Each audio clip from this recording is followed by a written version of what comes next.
Hey everyone, welcome to our YouTube channel TutoRealm, and in this video I'm about to show you how you can hide all your photos and videos on Facebook. So let's get right into it. First off, open your Facebook like this, click on your profile.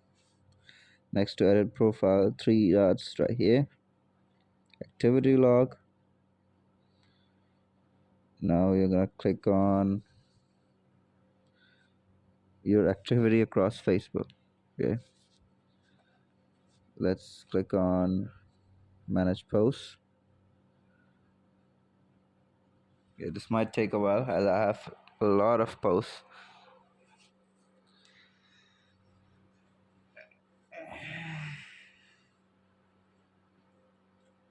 Alright, so these are all the posts that I have. I'm gonna hit filters, categories.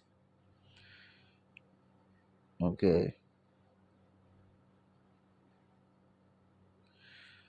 so your posts, check-ins, photos, and videos. I'm gonna click on that.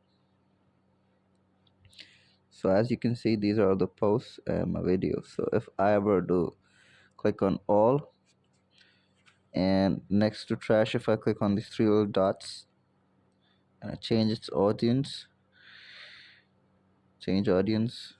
Now if I were to do it only me, all my posts will be changed to only me, as no one could see that. They would be privated. And if I were to hit friends, they would be only shown to my friends and not the public. So if this video helped you, make sure to like, comment, and subscribe to our YouTube channel, and stay tuned for more of such amazing updates. Till then, gracias.